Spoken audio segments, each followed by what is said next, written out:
Hey everybody, welcome back to what I guess is the new series I'm calling Kyle's Classic Corner, where I talk about the games that I loved or defined some part of my ascendance to grown-upness. Stay tuned for the end of this video to help decide what I'm going to be covering next time, but first up is one of my absolute favorite video games of all time, Suikoden II.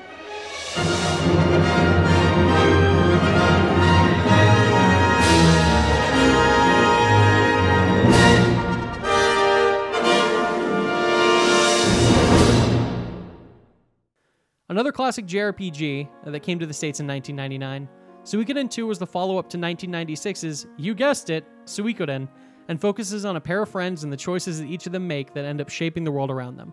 You play as, canon name, Ryo, who is serving his country, the Kingdom of Highland, in the military with his best friend Joey. Their entire battalion is wiped out in a tragic ambush, and the two barely manage to escape after discovering a terrible secret.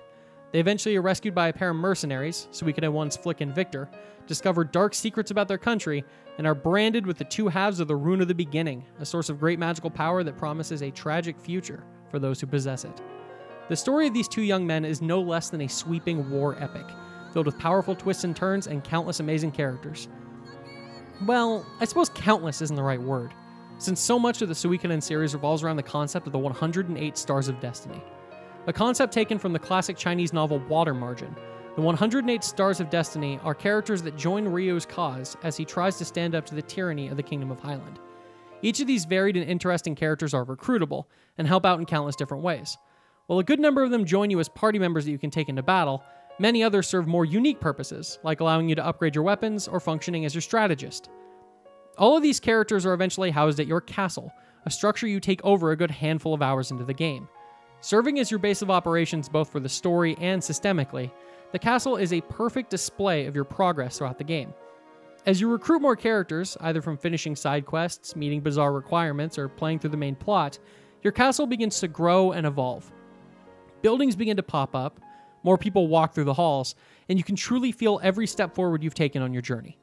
You can even participate in an Iron Chef-like minigame against a litany of itinerant chefs, which is about as awesome as it sounds.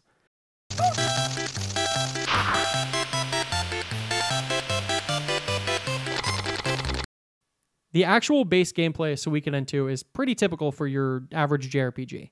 You control your character, wander around towns and dungeons, and get yourself into battles. Now, battles are where the Suikoden series starts to flex its muscles a bit. The regular battle system involves taking up to 6 of your characters, 3 in the front row and 3 in the back, and fighting out in a turn-based affair. The complications involve the rows and the range of each character's weapons, making you want to consider putting characters with short-range weapons in the front absorbing the hits, while medium or long-range weapon characters hold up the back. In addition, characters can unleash magic from various runes you equip on them, and can even unleash unique combo attacks with other characters that they have relationships with. With over 40 different party members to use, there's a party that'll work for any player, and plenty of flexibility to enjoy. But the regular battle system isn't the only way to fight. After all, you and 5 friends aren't going to be enough to take out an entire kingdom. That's where the war battles come in. Playing like a simplified version of a strategy RPG, you control battalions of characters you've recruited as they unleash special abilities and attack the enemy's army. These battles are pretty basic, but they help contribute to the sense of scale of the encounters the party is facing and give opportunities for some other characters to shine that you can't take with you into the dungeons. The final way of fighting are the duel battles. These are pretty rare, but are moments where one of your characters, normally Ryo, must engage in single combat with another foe. Playing like a glorified game of rock, paper, scissors, you need to read your opponent's line and try and use that to decipher whether to guard, attack, or go all out. Just like the strategy battles, these are fairly simple and generally not too hard to win, but cap off some truly epic moments in the story and really make you feel the emotion behind each attack. And emotion really is the name of the game in Suikoden II. The story at the heart of this game is definitely a tragedy, as countless characters are killed or sacrificed in the pursuit of a better world. Even the opposing side of the conflict has characters you generally come to care about, and it's rare that anything is quite as black and white as it appears to be. The game is unafraid to shy away from some truly depressing moments, and make sure you feel the strain on the characters as the war drags on. While the translation can get in its way from time to time, the story still grips me even after having beaten this game over 10 times.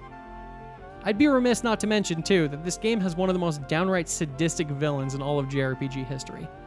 Luca Blight, long may he burn in hell, is probably the ultimate example of a chaotic evil character, a monster so vile and powerful that when finally planning to take him down, The game has you build 3 whole parties to do so, and you'll need every ounce of gusto in those 18 characters if you hope to win. He's just so gleefully wicked that you can't help but love to hate the guy, with all the terrible things he does. Finally, I can't help but call attention to the music that's been gently caressing my words this entire time. The soundtrack in Suikoden II is one of my absolute favorites in video game history, and the kind of music I do legitimately sometimes just put on to listen to. Almost every song is a classic that I can hum along to, and the emotions and memories those songs can pull from me take me back to my childhood in ways that few pieces of music can do. This game is like a time capsule to me in so many ways. I remember my first experience playing through this game. I remember 9-year-old me, I played it in mid-2000, getting swept up in this incredible adventure and being forced to experience themes and ideas that I hadn't yet had to face in my young life. This was the game, after years of playing video games, which truly taught me that video games can transcend mere entertainment and provide a real experience that could touch your heart.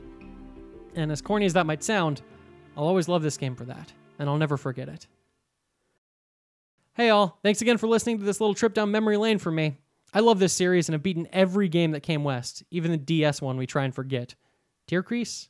Tearcrace? No clue how to pronounce that nonsense. It kills me that this series is trapped with Konami, aka Video Game Purgatory. Hell, they care so little about this that it's one of their few franchises that they haven't turned into a pachinko machine. Oh, wait, never mind. Yes, they did. The fact remains, thanks for listening. I'm planning on touching on other games that meant a lot to me as a child, and thought it'd be fun to give you guys a chance at shaping where I go from here. Next time, sticking with the PS1 theme I've been on so far, I'm either going to be talking about Lunar 2 Eternal Blue Complete, or Digimon World 1. Which one is up to you. So while leaving a comment about what you thought of this video, make sure to mention which one you want me to tackle in the next episode.